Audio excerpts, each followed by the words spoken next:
Alors qu'on est sur le point de tourner la page pour entrer dans une nouvelle année, on aimerait tous savoir, je pense, ce que nous réserve l'avenir. Eh bien, on va l'apprendre aujourd'hui à l'émission La Parole vivante.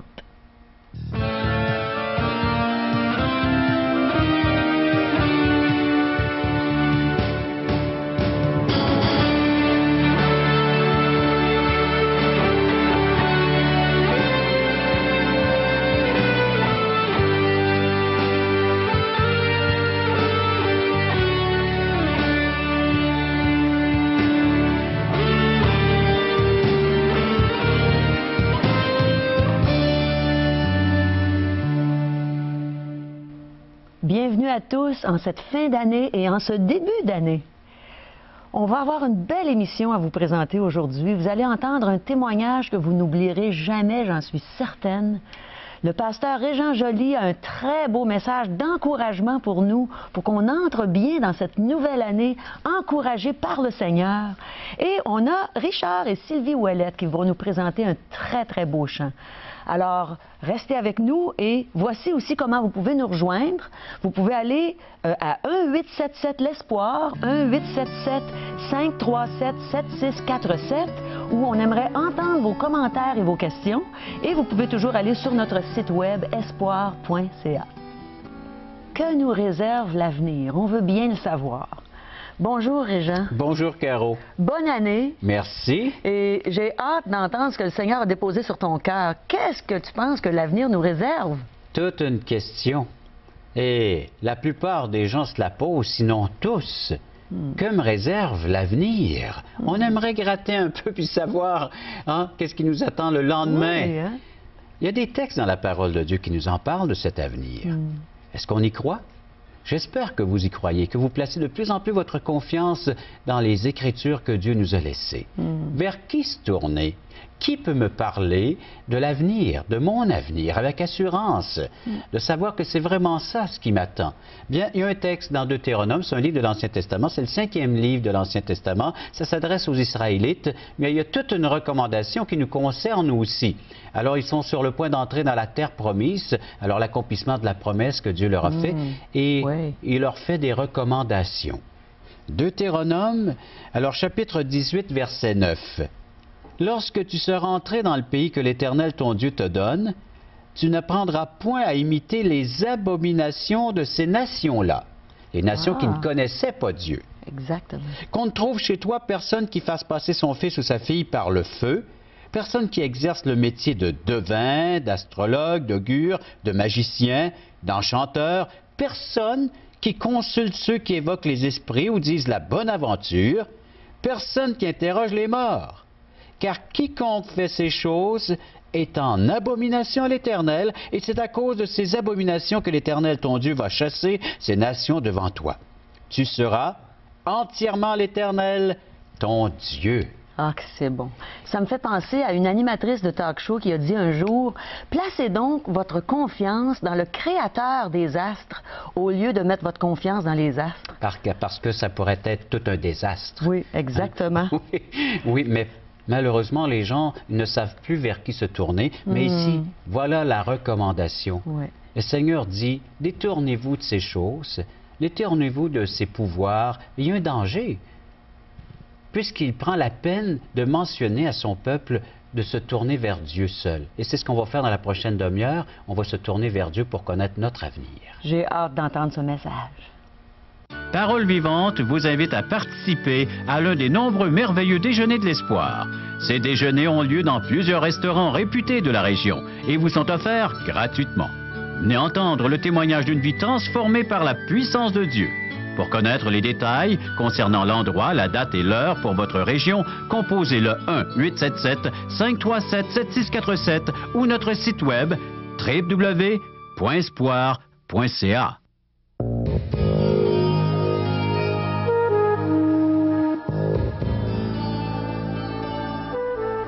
Quelle joie de savoir qu'on a la réponse à toutes nos questions dans la Bible, dans la parole de Dieu.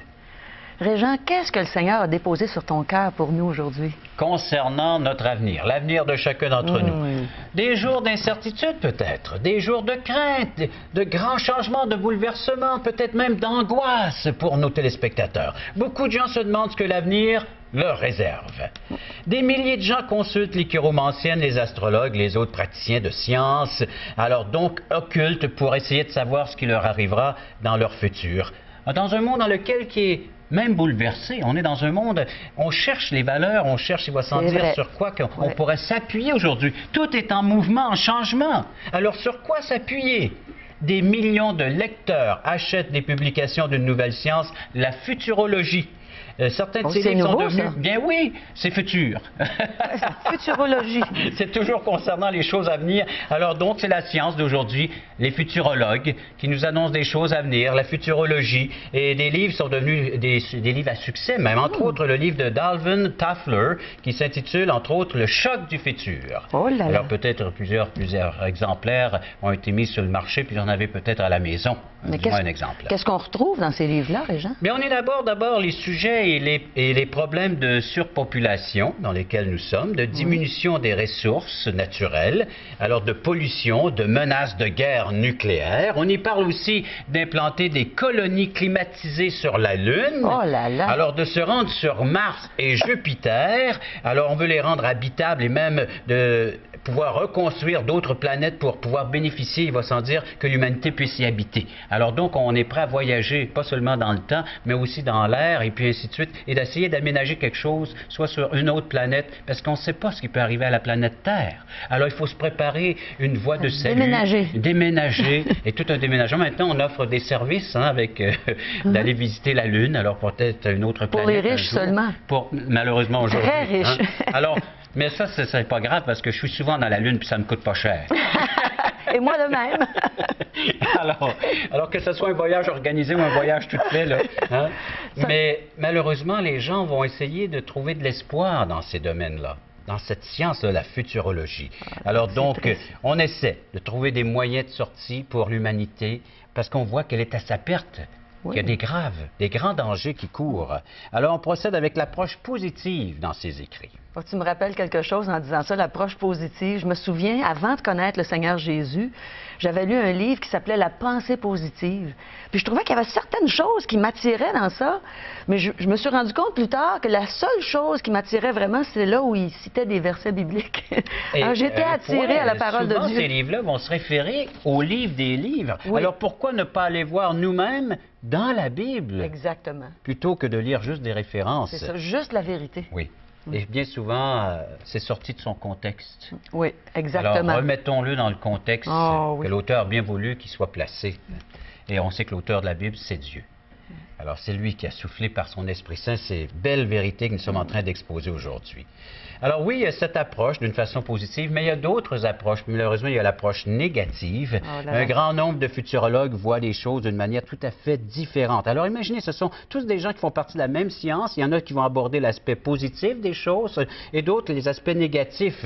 Alors ça devient très, très terrifiant en ce qui a trait à l'avenir. Alors pour la race humaine... Imagine une personne qui est déjà très négative dans sa pensée, qui est découragée de la vie, puis qui entend ça en plus. Alors, ça doit être épouvantable. Écoutez bien ce qu'on va vous enseigner dans ces livres. Alors, j'en ai quelques exemplaires ici. Alors, c'est la fonte de la calotte glaciaire de l'Arctique qui pourrait inonder beaucoup de nos grandes villes, alors disparaître complètement des grandes villes et même des continents, que la manipulation génétique n'ouvre qu'une boîte à surprises aux possibilités effrayantes.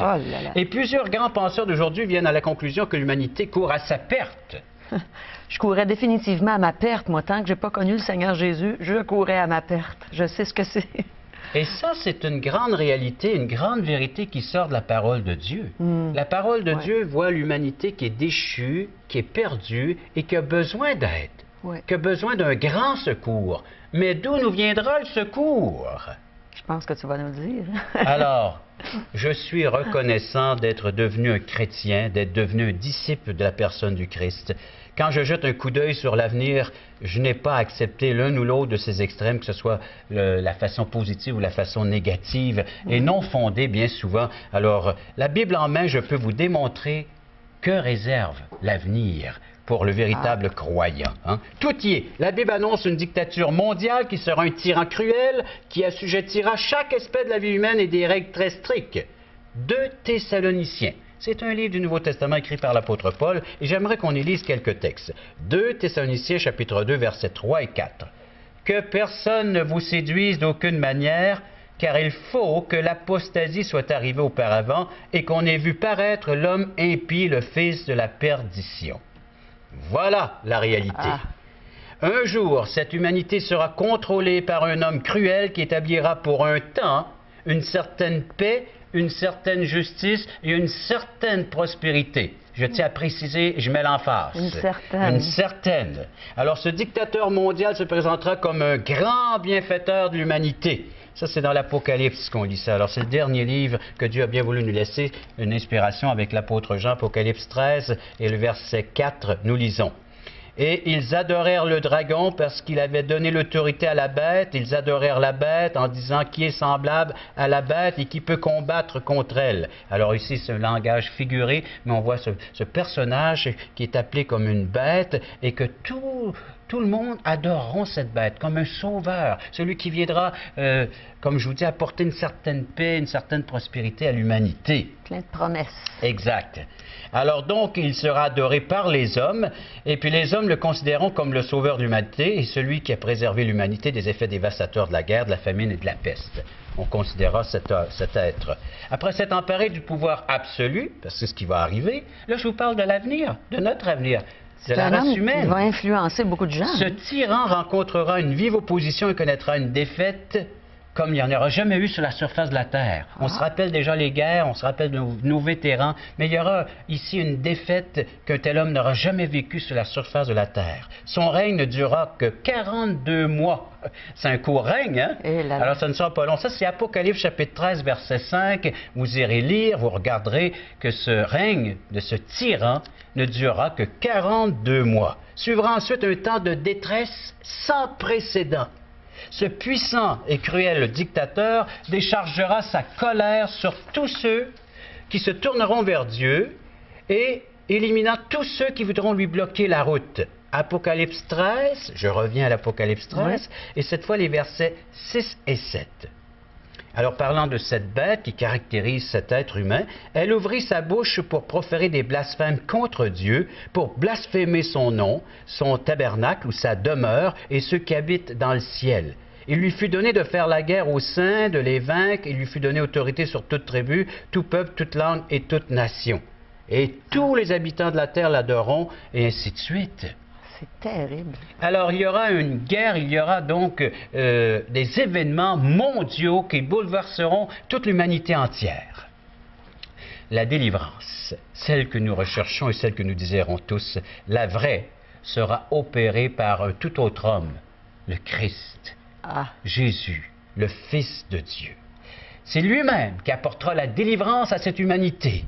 Il fera soudainement son apparition pour faire la guerre à cet imposteur, de le détruire, de l'écraser par sa venue éclatante. On retourne dans 2 Thessaloniciens chapitre 2 verset 7. Alors 2 Thessaloniciens chapitre 2 verset 7, car le mystère de l'iniquité agit déjà, il faut seulement que celui qui le retient encore ait disparu, et alors paraîtra l'impie que le Seigneur Jésus détruira par le souffle de sa bouche et qu'il écrasera par l'éclat de son avènement lorsqu'il reviendra. Ça, c'est bien bon, mais Régent, comment est-ce qu'on peut éviter de vivre ça, là, toutes ces choses horribles qui vont se produire? Caro, on peut éviter le pire parce que c'est le pire qui s'en vient. C'est vraiment le pire pour chacun d'entre nous. Mais on peut l'éviter. Comment? En nous tournant vers celui qui revient bientôt. En acceptant la vérité. 2 Thessaloniciens chapitre 2 versets 9 à 12.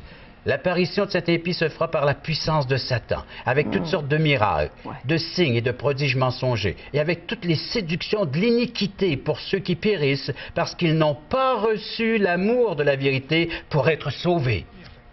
Alors aussi Dieu leur envoie-t-il une puissance d'égarement parce qu'ils le croient au mensonge, afin que tous ceux qui n'ont pas cru à la vérité, mais qui ont pris plaisir à l'injustice, soient condamnés. une seule façon de pouvoir s'en sortir, c'est d'accepter la vérité, celle qui nous dit qu'il y a une grande catastrophe qui s'en vient vers l'humanité.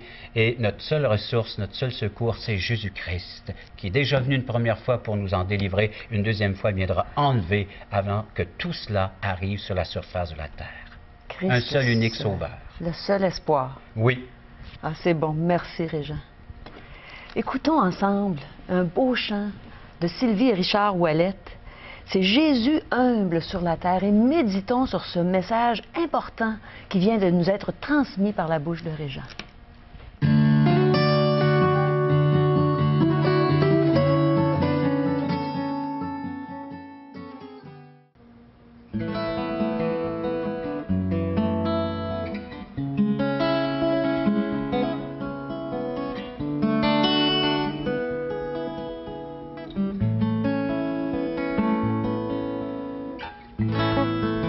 Jésus, humble sur la terre, petit enfant, deviendra grand, prince des hommes, ta lumière brille dans ma nuit.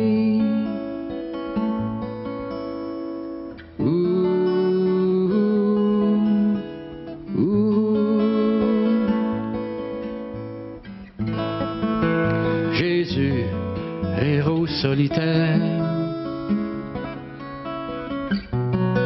ton sourire, ta pureté, quel adorable mystère. Ouvre l'éternité,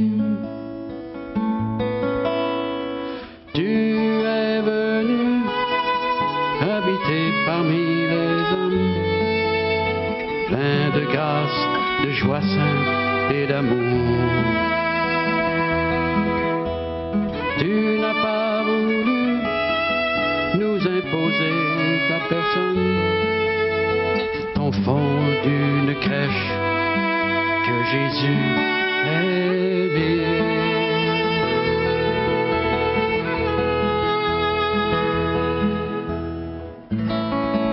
Jésus, roi de l'univers, sur la paille, endormi, tes rêves sont une rivière où coule ma vie. Tu es venu habiter parmi les hommes, plein de grâce, de joie simple et d'amour. Tu n'as pas voulu nous imposer ta personne, c'est au creux d'une crèche que tu fus couronné.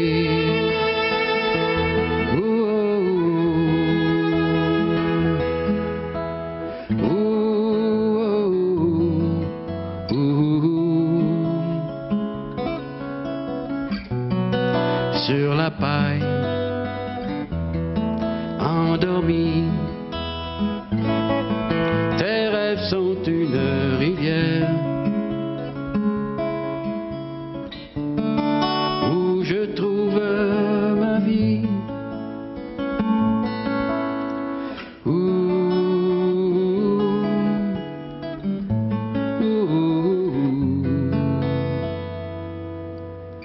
La vraie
démontrer que Dieu est vraiment vivant et que sa parole est efficace et vivante, nous avons un témoignage, celui de M. Claude Caron.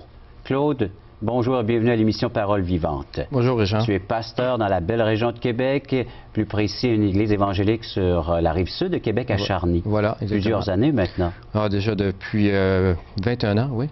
Et avant, il va sans dire, d'accomplir ce ministère, tu as dû avoir une rencontre personnelle, intime avec Dieu. Comment cela s'est passé? Oui, c'est tout un cheminement, bon, graduel, mais voilà, je suis né dans la région de Québec, dans une famille de la région, et dans où on retrouvait vraiment quand même amour, unité, une famille de grosseur moyenne à l'époque, 7 enfants. Oui. J'étais le dernier, et il y avait donc la pratique religieuse et de bons principes qui étaient exercés régulièrement. Et c'est allé vers l'âge de l'adolescence que je commençais à me poser de questions, un peu comme plusieurs dans notre société.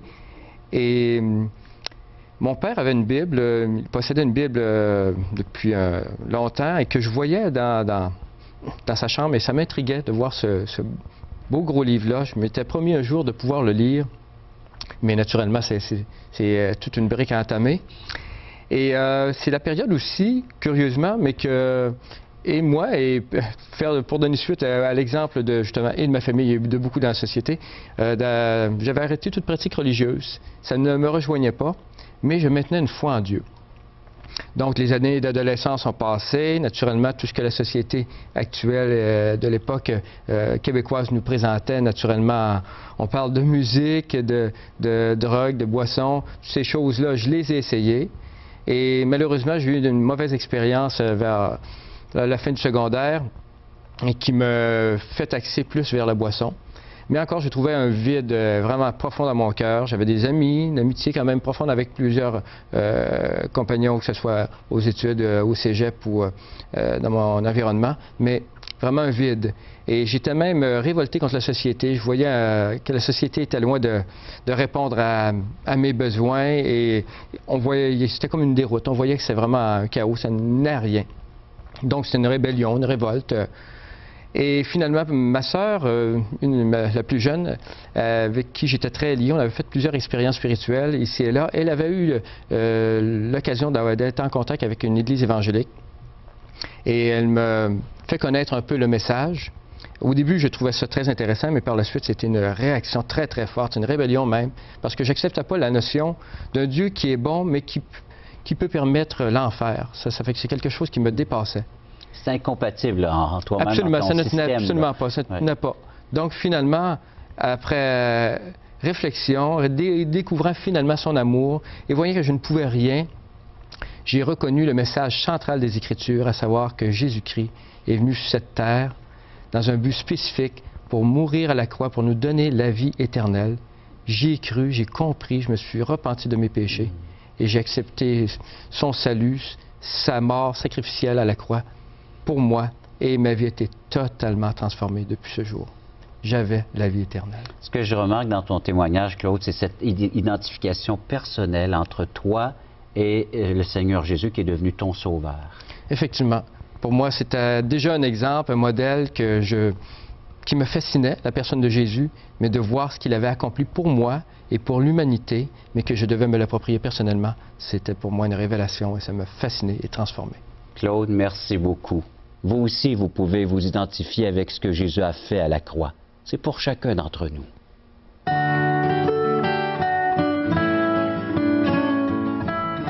C'est le début d'une nouvelle année. C'est un bon temps pour ouvrir la Bible, la parole de Dieu, aller se ressourcer, aller apprendre ce que Dieu désire nous dire pour qu'il puisse se faire connaître à nous davantage. Et en plus, on peut des fois aller lire certaines littératures que la Bible approuve, hein, Régent? Je pense que tu vas nous en parler un petit peu de cette littérature-là. Oui, bien, on l'a toujours à la portée de la main et puis on espère que les gens vont nous en faire la demande. Alors, c'est question fondamentale, connaître nos origines, connaître l'être que nous sommes aussi aux yeux de Dieu et également comment établir un contact avec Dieu, la revue En Contact, à tous les jours, une réflexion sur la parole de Dieu. Alors, pour nourrir notre relation, nourrir notre foi envers Dieu. Oui. C'est gratuit. Puis je me demandais si tu n'avais pas un petit quelque chose à ajouter au message oui, merveilleux que vu tu qu'on vient de nous as leur donné. dire comment éviter le pire, je crois qu'on doit se rappeler qu'il s'en vient des grandes catastrophes Oui. concernant le plan de l'humanité à cause de sa désobéissance, à cause de ce qu'il a semé, il va récolter. Mais dans 1 Thessaloniciens, j'aimerais avoir la même exhortation pour nos téléspectateurs que celle que Paul a eue.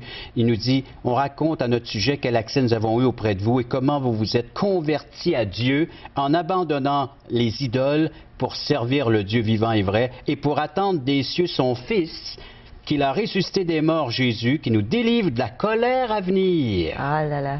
Que vous puissiez recevoir Christ afin de pouvoir éviter le pire. Qui nous délivre de la colère à venir. Quel bel avenir quand on peut connaître le Seigneur Jésus, celui qui nous en délivre. Hein. On vous souhaite à tous une très bonne année. Toute l'équipe de Télé Espoir vous souhaite une bonne année dans la présence du Seigneur. Que Dieu vous fasse du bien, qu'il se fasse connaître à vous par sa parole merveilleuse et que Jésus puisse devenir le sauveur de tous ceux qui ne l'ont pas encore reçu. Il est encore temps de le faire. Demandez à Jésus de vous pardonner, de vous donner la vie éternelle. Il va le faire.